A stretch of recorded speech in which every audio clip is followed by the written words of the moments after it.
हिंदी दर्शन में आपका स्वागत है। पिछली कक्षा में हमने तुलसीदास जी का कवि परिचय और राम लक्ष्मण परशुराम संवाद से संबंधित जो पद हमारे पाठ्य पुस्तक में दिए हुए हैं उनकी पद व्याख्या की। आज की कक्षा में हम कुछ अभ्यास प्रश्न देखेंगे जो पाठ्य पुस्तक में दिए हुए हैं और उसके पश्चात कुछ वस्तुनिष्ठ प्रश्न देखेंगे जो परीक्षा के लिए अत्यंत उपयोगी सिद्ध होंगे।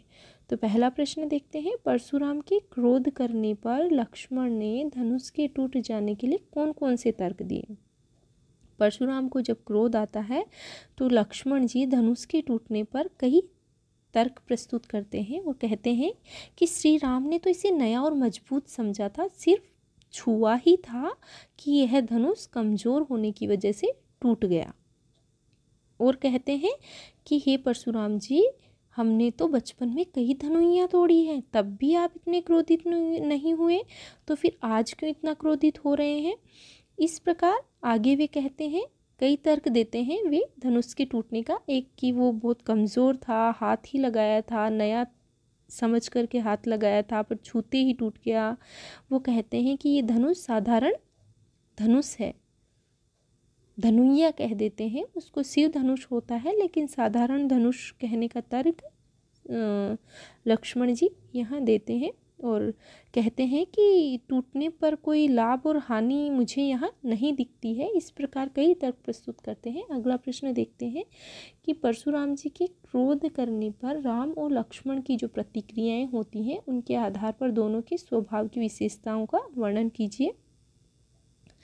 राम और लक्ष्मण के स्वभाव दोनों में बहुत ज़्यादा अंतर हमें देखने को मिलता है। राम जहाँ बहुत शांत और धैर्यवान होते हैं, परशुराम जी को क्रोध करने पर राम विनम्रता के साथ उस बात को लेते हैं और धनुष तोड़ने का कोई कारण नहीं बताते और कहते हैं कि आपका ही कोई दास है जिसने धनुष तोड़ा है। वे बहुत ही मृदुभाषी हैं और अपना परिचय बड़े मधुर वाणी में परशुराम जी को देते हैं कि आपका मैं दास ही हूँ। लेकिन लक्ष्मण जी का जो स्वभाव होता है वह शांत स्वभाव नहीं होता है, वे उग्र स्वभाव में बोलते हैं और व्यंग्य करते हुए परशुराम जी को बोलते हैं और कहते हैं कि हमने तो ऐसी कई धनुइयाँ बचपन में तोड़ी हैं, जब तो आपने हंगामा नहीं किया। वे परशुराम जी के क्रोध की चिंता किए बिना ही अपशब्दों का प्रयोग भी कर बैठते हैं। वह उनके क्रोध को अन्याय समझते हैं, इसलिए पुरजोर विरोध करते हुए अत्यंत उग्र भाव से उनकी बातों का उत्तर देते हैं। अगला प्रश्न देखते हैं। लक्ष्मण और परशुराम संवाद का जो अंश आपको सबसे अच्छा लगा उसे अपने शब्दों में संवाद शैली में लिखिए। देखिए, राम लक्ष्मण परशुराम में कई संवाद हैं जो आपको अच्छे लग सकते हैं, लेकिन जब परशुराम जी ये कहते हैं कि आपने शिव जी का जो धनुष है वह किसने तोड़ा और क्यों तोड़ा, और वह तो मेरे लिए सहस्त्र बाहु के शत्रु के समान है, कई चीज़ें कह देते हैं, उनके स्वभाव का पता चलता है। लेकिन सबसे जो मधुर वाणी में कहने वाले श्री राम जी, सबसे पहले जो प्रथम पद होता है उसमें ही कहते हैं कि हे नाथ, इस शिव जी के धनुष को तोड़ने वाला अवश्य ही आपका कोई दास रहा होगा। परशुराम जी फिर भी उनको कहते हैं कि सेवक वही हो सकता है जो सेवा का कार्य करे, लेकिन तुम तो शत्रु के समान व्यवहार कर रहे हो, तुमने तो यह धनुष तोड़ा है और तुम तो मेरे लिए दुश्मन के समान हो। यह प्रसंग थोड़ा संवाद शैली में अच्छा और राम जी की जो विशेषता है विनम्रता लिए हुए उसको दर्शाता है, इसलिए शायद आप अन्य किसी संवाद का अंश भी प्रस्तुत कर सकते हैं, लेकिन जो यहाँ पद दिए हुए हैं इसमें यही संवाद सबसे उचित ठहरता है। अगला प्रश्न देखते हैं। परशुराम जी ने अपने विषय में सभा में क्या क्या कहा? परशुराम जी अपने विषय में सभा में क्या क्या कहते हैं, निम्न पद्यांश के आधार पर लिखिए। ये पद्यांश दिया हुआ है। बाल ब्रह्मचारी अति को ही विश्व विद्युत क्षत्रिय कुलद्रोही भुजबुल भूमि भूप विनिकीनि विपुल बार मही देवधीनि सहस्रबाहु भुज छेद निहारा परशु बिलोक महिप कुमारा मातु पितहि जनी सोच बस करही महिष किशोर गर्भहन के अर्भक। ये परशुराम जी कह रहे हैं, क्या कह रहे हैं कि मैं बाल ब्रह्मचारी हूँ और अति क्रोधी स्वभाव का हूँ। सारा संसार उन्हें क्षत्रिय कुल के नाशक के रूप में जानता है। विश्व जानता है उनको क्षत्रिय कुल के नाश करने के रूप में। भुजबुल भूमि भूप बिनु कीनी, उन्होंने कई बार भुजाओं की ताकत से इस धरती को क्षत्रिय राजाओं से मुक्त कर दिया है और विपुल बार क्षत्रिय राजाओं से मुक्त करके ब्राह्मणों को दान दे दिया है। लक्ष्मण ने अपना फरसा दिखाकर कहा कि इस फरसे से वो क्या कह रहे हैं, विपुल बार मही देवह दीनी ही। फरसा दिखाकर क्या कह रहे हैं लक्ष्मण को कि इस फरसे से उन्होंने सहस्त्र बाहु की बाहों को काट डाला है, इसलिए वह अपने माता पिता को चिंतित ना करे, यानी वो उनको भी काट सकते हैं। सहस्त्र बाहु छेदनिहारा, कि वो जब सहस्त्र बाहु के बाहों को काट सकता है तो वह कुछ भी कर सकता है। परसु बिलोक महिप कुमारा, कि तुम अपने माता पिता को चिंतित मत करो। उनका फरसा कैसा है, गर्भन के अर्भक, यानी गर्भ में पल रहे शिशुओं का भी नाश कर देता है। इस प्रकार परशुराम जी अपने विषय में बता रहे हैं कि मैं कौन हूँ, बाल ब्रह्मचारी हूँ, विश्व में क्षत्रिय कुल का नाश करने वाला हूँ, राजाओं का नाश करने वाला हूँ और सहस्त्र भावों की भुजाओं को काट डालने वाला हूँ। इसलिए तुम भी बच के रहो और अपने माता पिता को चिंता में ना डालो। अगला प्रश्न देखते हैं। लक्ष्मण ने वीर योद्धा की क्या क्या विशेषताएं बताई है। ये हमने पद पढ़ाया जब आपको, बहुत अच्छे से इंगित करते हुए बताया था कि लक्ष्मण जी ने वीर योद्धा के लिए कहा है कि वीर योद्धा स्वयं अपनी वीरता का बखान नहीं करते हैं, अपितु दूसरे लोग उनकी वीरता का बखान करते हैं। वे युद्ध भूमि में अपनी वीरता का परिचय साहसपूर्वक देते हैं और वीर योद्धा शांत, विनम्र और क्षमाशील, धैर्यवान होते हैं। वे खुद पर अभिमान कभी नहीं करते हैं, वे दूसरों का आदर करते हैं। अगला प्रश्न देखते हैं। साहस और शक्ति के साथ विनम्रता हो तो बेहतर है, इस कथन पर अपने विचार लिखिए। साहस और शक्ति के साथ विनम्रता हो तो बेहतर रहता है, यानी विनम्रता साहस और शक्ति के साथ अगर आ जाती है तो वह बहुत बड़े व्यवहार की एक मिसाल कायम करती है। विनम्रता हमें संयमित बनाती है और व्यक्ति को उससे आंतरिक खुशी मिलती है। विनम्रता के भाव से विपक्षी भी उसका आदर करने लग जाता है। जैसे राम जी कहते हैं कि ये धनुष तोड़ने वाला आपका ही कोई दास है। वह इससे क्या होता है कि व्यक्ति अपने कार्य को और भी ज़्यादा सुगम और आसान बना सकता है। विनम्रता का गुण जिसमें होता है वह अपने सारे काम संपन्न करने में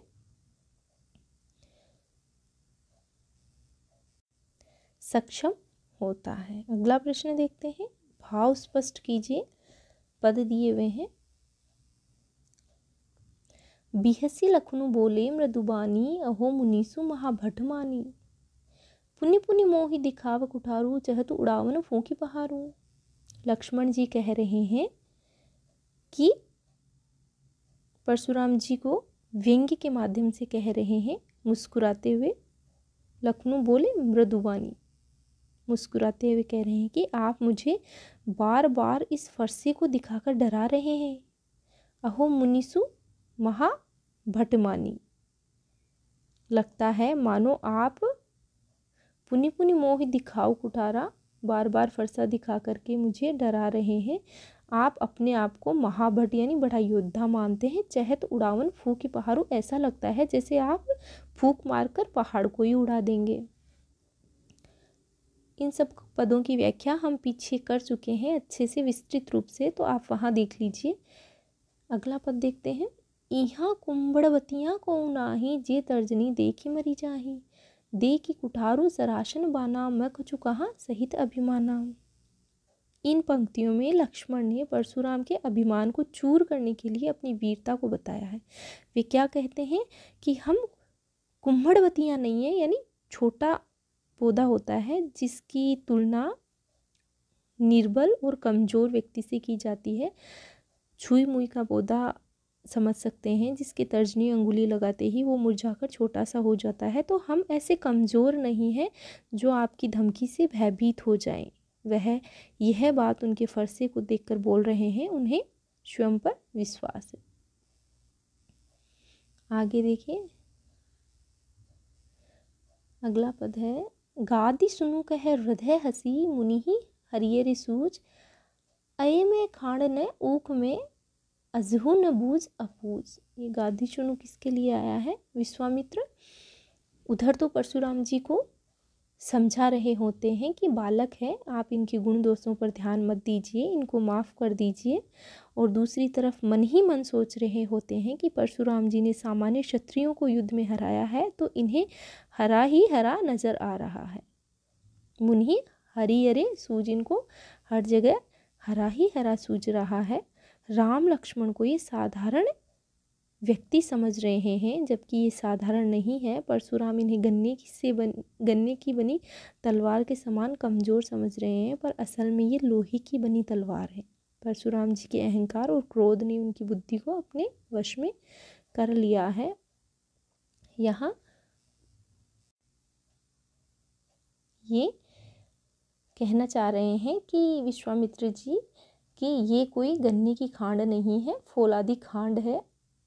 अये में खांड न ऊख में, यहाँ श्लेष अलंकार है। यहाँ खांड से दो अर्थ लिए जा रहे हैं, एक सामान्य खांड से और एक फौलाद से। अगला प्रश्न देखते हैं, पाठ के आधार पर तुलसीदास जी की भाषा सौंदर्य पर 10 पंक्तियाँ लिखिए। तुलसीदास जी की वैसे तो ब्रज और अवधी दोनों ही भाषाओं पर अच्छी पकड़ रही है, लेकिन इन पदों के आधार पर इसकी भाषा सौंदर्य पर हम कह सकते हैं कि तुलसीदास जी द्वारा लिखित जो रामचरितमानस है उसके बालकांड में ये जो पद लिया गया है, इसमें तत्सम शब्दों का प्रयोग हुआ है। इसमें दोहा छंद, चौपाई छंद का अच्छा प्रयोग हुआ है। ऊपर हमने 6 चौपाइयाँ पढ़ी, उसके अंत में हमने दोहा देखा। मुहावरे और लोकोक्तियों का प्रयोग भी यहाँ अच्छे से हुआ है। जैसे अय में खांड ने ऊख में, उसमें जो खांड के अलग अलग अर्थ बताए हैं और उनको खांड के समान ना बताकर फौलाद के समान बताया है। कहीं कहीं शांत रस का प्रयोग भी हुआ है। इसके अलावा वीर रस और रौद्र रस का प्रबल प्रयोग यहाँ देखने को मिलता है। ओज गुण यहाँ देखने को मिलता है। अलंकारों में अनुप्रास अलंकार, उपमा अलंकार, रूपक अलंकारों का और पुनरुक्ति अलंकारों का प्रयोग यहाँ देखने को मिलता है। भाषा का प्रयोग यहाँ अवधी भाषा का प्रयोग हुआ है और श्लेष अलंकार का प्रयोग भी यहाँ किया गया है। इस पूरे प्रसंग में व्यंग्य का अनूठा सौंदर्य है, उदाहरण के साथ स्पष्ट कीजिए। ये जो संवाद यहाँ दिया गया है, राम लक्ष्मण परशुराम संवाद, यह मूल रूप से व्यंग्य पर ही आधारित है। इसमें कई जगह व्यंग्य का प्रयोग किया है। जब प्रारंभ में वो शिव धनुष तोड़ने पर परशुराम जी क्रोधित हो जाते हैं तो लक्ष्मण जी व्यंग्य रूप में कहते हैं कि बहु धनुई तोरी लरिकाई, हमने तो बचपन में कई धनुइयाँ तोड़ी हैं जो छोटी छोटी हैं, जो बचपन में ही तोड़ डाली, जब तो आप हम पर क्रोधित नहीं हुए। और अपने मुँह है तुम आपनी करनी, ये कहकर भी लक्ष्मण जी परशुराम जी पर व्यंग्य करते हैं कि आप तो अपने मुँह अपनी तारीफ खुद ही कर लेते हैं। फिर इसके अलावा अगर हम देखें तो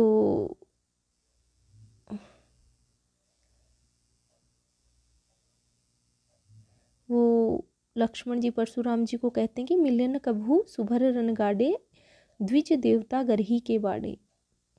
यहाँ भी व्यंग्यात्मक भाषा में परशुराम जी को लक्ष्मण जी कहते हैं कि शायद आपको योद्धाओं से पाला नहीं पड़ा है, आप घर के ही शेर हैं। आगे देखते हैं, अलंकार पूछे हुए हैं। यहाँ कौन सी पंक्ति में कौन सा अलंकार है?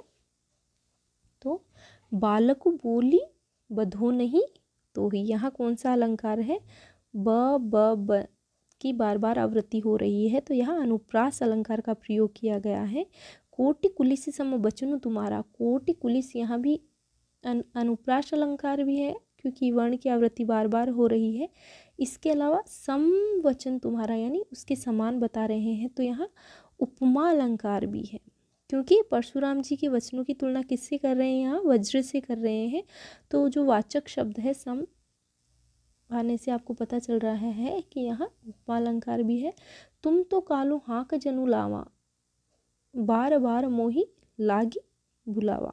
तो यहाँ जनु मनु ऐसे जो शब्द आ जाते हैं तो वहाँ कौन सा अलंकार होता है, उत्प्रेक्षा अलंकार होता है। तो यहाँ कौन सा अलंकार होगा, उत्प्रेक्षा अलंकार होगा।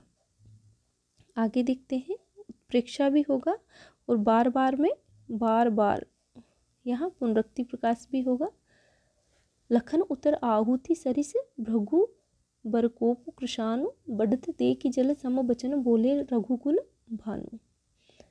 तो यहाँ कौन सा अलंकार होगा, यहाँ लखन उतर आहुति सरिस, तो यहाँ सम भी आ रहा है यानी इसकी तुलना करी जा रही है, तो यहाँ उपमा अलंकार होगा। क्यों होगा, क्योंकि यहाँ वाचक शब्द सरिस के कारण आहुति सरिस भृगु बरकोपु कृशानु में उपमा अलंकार आएगा। जल सम बचन में भी उपमा अलंकार आएगा, जल सम बचन है ही यहाँ उपमा अलंकार है। और रघुकुल भानु यानी रघुकुल रूपी भानु यानी यहाँ रूपक अलंकार होगा। तो क्या कहेंगे, बालक बोधि बधो, तो ही इसमें कौन कौन से अलंकार हैं, इसमें अनुप्रास अलंकार है। कोटि कुलिस, इसमें कौन कौन से अलंकार है, इसमें अनुप्रास अलंकार है और उपमा अलंकार है। तुम तो कालो हाँकू जनु, तो इसमें कौन सा अलंकार है, इसमें उत्प्रेक्षा अलंकार है और पुनरुक्ति प्रकाश अलंकार है। लखन उतर, इसमें कौन सा अलंकार है, इसमें उपमा अलंकार भी है और इसमें रूपक अलंकार भी है, दोनों अलंकार हैं। आगे देखते हैं हम, राम लक्ष्मण परशुराम संवाद से संबंधित कुछ वस्तुनिष्ठ प्रश्न जो आपके लिए अत्यंत महत्वपूर्ण होंगे। पिछली की कक्षा में हम वैसे इसका अध्ययन अच्छे से कर चुके हैं, इसलिए आपको आसानी से समझ में आ जाएंगी ये प्रश्न। हो यही केऊ एक दास तुम्हारा, ये पहली पंक्ति ही है। यह किसने कहा, धनुष तोड़ने पर, धनुष तोड़ने वाला तुम्हारा ही कोई दास होगा। हो ये केऊ एक दास तुम्हारा यानी धनुष तोड़ने वाला तुम्हारा ही कोई दास होगा। ये कहने वाले कौन होते हैं, राम ने कहा, परशुराम जी से कहा। अगला प्रश्न देखते हैं, किसने कहा जिसने शिव जी के धनुष को तोड़ा है वह सहस्त्रबाहु के समान मेरा शत्रु है। परशुराम जी कहते हैं, जब वो शिव जी की धनुष की आवाज़ सुनकर राजा जनक के दरबार में पहुंचते हैं और कहते हैं कि शिव धनुष को तोड़ने वाला मेरा शत्रु है और सहस्त्रबाहु के समान मेरा शत्रु है। राम से कहते हैं, बहु दनोही तोरई लरिकाई, यह कौन कह रहा है, यह लक्ष्मण जी कह रहे हैं। जब परशुराम जी को बहुत ज़्यादा क्रोध आ रहा है और वह कह रहे हैं कि सहस्त्रबाहु के समान धनुष तोड़ने वाला मेरा शत्रु होगा, तो लक्ष्मण ने क्या कहा कि हमने तो बचपन में कई धनुइयाँ तोड़ी हैं, यानी शिव जी के धनुष को धनुइया नाम दे देते हैं, साधारण धनुष मात्र बता देते हैं। इस वजह से परशुराम जी का क्रोध और ज़्यादा बढ़ जाता है। तो यह किसने कहा और कब कहा, लक्ष्मण ने कहा। और कब कहा, जब परशुराम जी ने कहा कि शिव धनुष तोड़ने वाला सहस्त्रबाहु के समान मेरा शत्रु है, तब कहा। अगला प्रश्न देखते हैं, लक्ष्मण की किस बात से परशुराम जी की क्रोधाग्नि और भड़क गई शिव जी के धनुष को धनु ही कहने पर। कब बढ़ी, जब उन्होंने शिव जी के धनुष को धनु ही कह डाला। राम जी ने धनुष तोड़ा वह किसका था, सामान्य प्रश्न है पर पूछा जा सकता है कि राम जी ने जो धनुष तोड़ा वह किसका था, शिव जी। और अपने जो पद अपन ने पढ़े उसमें त्रिपुरारी नाम आया है, यह शिव जी के लिए ही प्रयोग में लिया जाता है। सुनी रिसाई कह भृगुकुल केतु, यहाँ भृगुकुल केतु शब्द किसके लिए आया है, परशुराम जी के लिए आया है, क्योंकि ये भृगुकुल वंश में उत्पन्न हुए थे।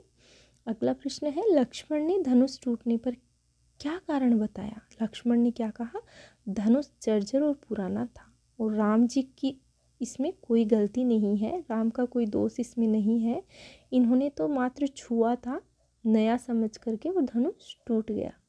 किसने कहा, मैं बाल ब्रह्मचारी हूँ, परशुराम जी ने कहा। और क्या क्या कहा, ये आप ध्यान रखेंगे कि परशुराम जी क्या कहते हैं कि मैं बाल ब्रह्मचारी हूँ। ये सारे वक्तव्य परशुराम जी के हैं, सभी आप ध्यान रखेंगे। मैं बाल ब्रह्मचारी हूँ।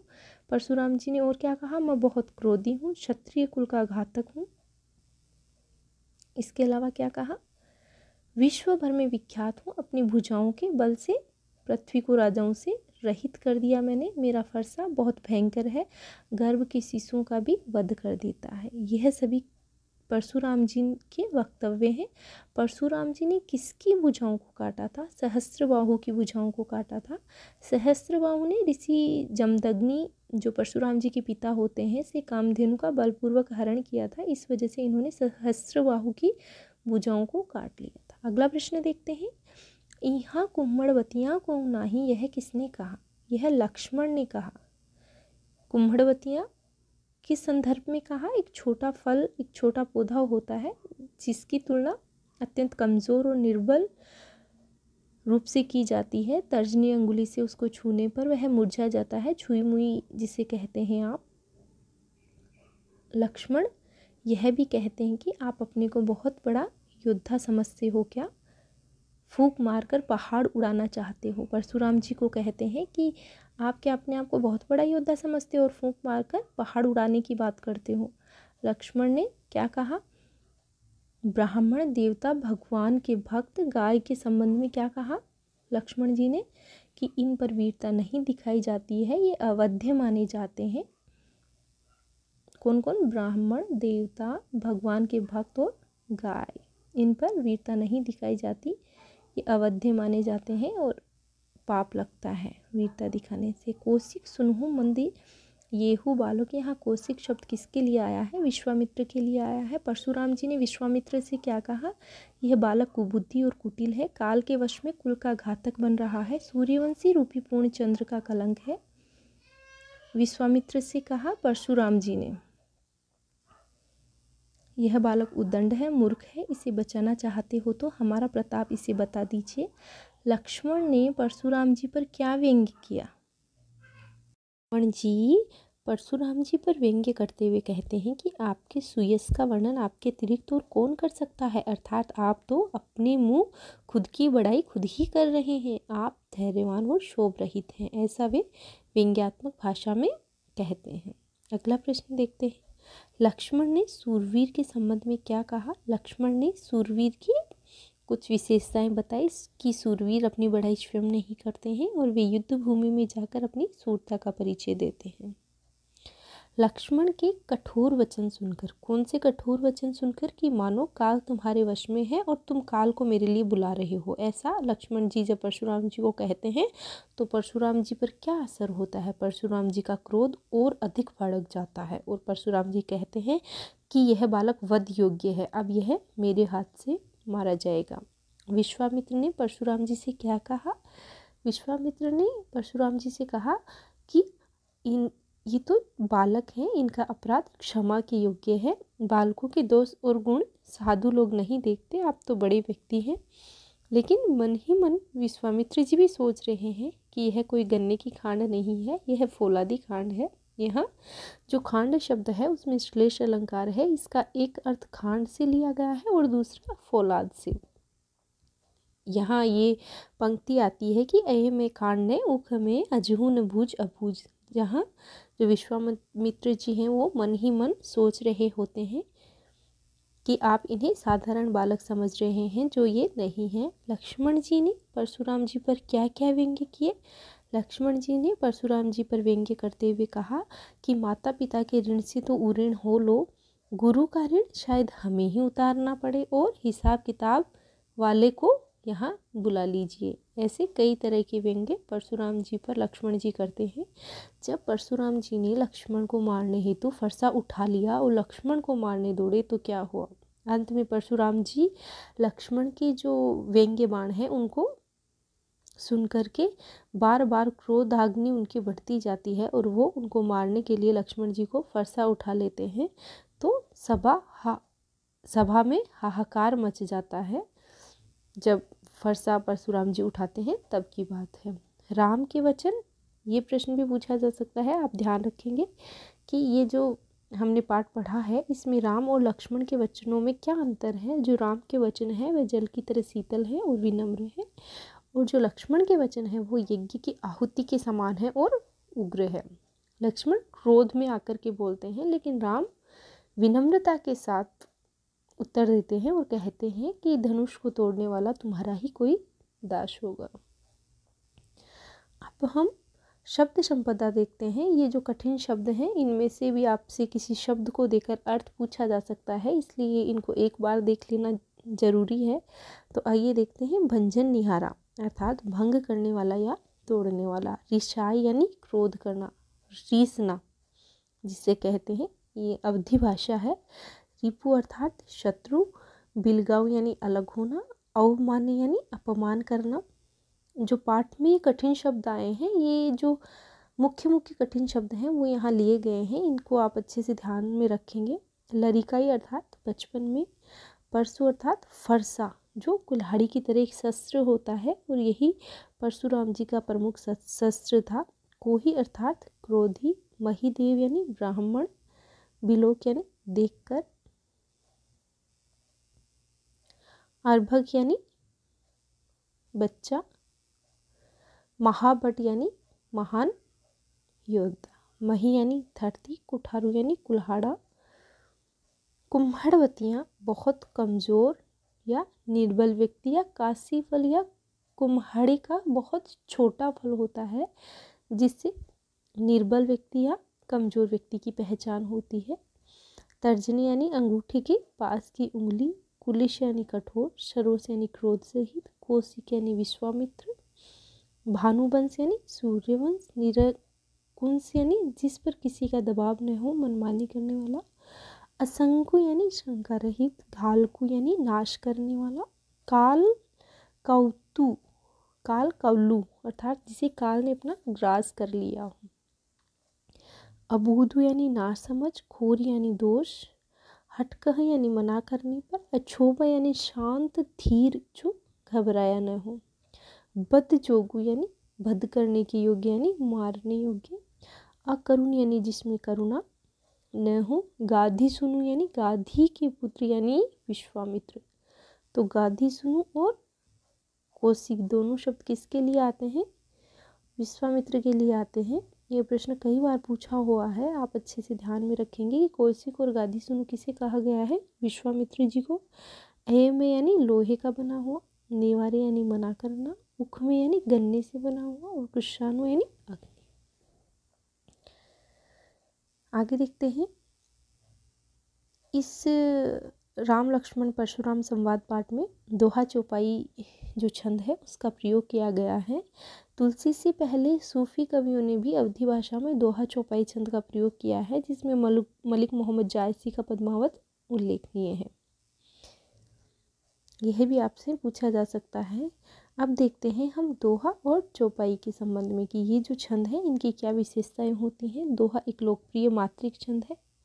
यहाँ मात्राओं की गणना होती है, जिसकी पहली और तीसरी पंक्ति में 13-13 मात्राएं होती हैं। ध्यान रखेंगे, पहली और तीसरी में 13-13 और दूसरी और चौथी पंक्ति में 11-11 मात्राएं होती हैं दोहा में। और चौपाई में यह भी मात्रिक छंद है, और चौपाई 4 पंक्तियों का होता है, और इसकी प्रत्येक पंक्ति में 16 मात्राएं होती हैं चौपाई की में। तो दोहा की में 13-13 मात्राएं पहले और तीसरे चरण में, और 11-11 मात्राएं दूसरे और चौथे चरण में होती हैं। और चौपाई में प्रत्येक पंक्ति में 16 मात्राएं होती हैं, और यह 4 पंक्तियों का होता है। तो आज की कक्षा में इतना ही। कल की कक्षा में हम देव की कवित सवैये पढ़ेंगे और उनसे संबंधित कुछ प्रश्नोत्तर हल करेंगे। धन्यवाद।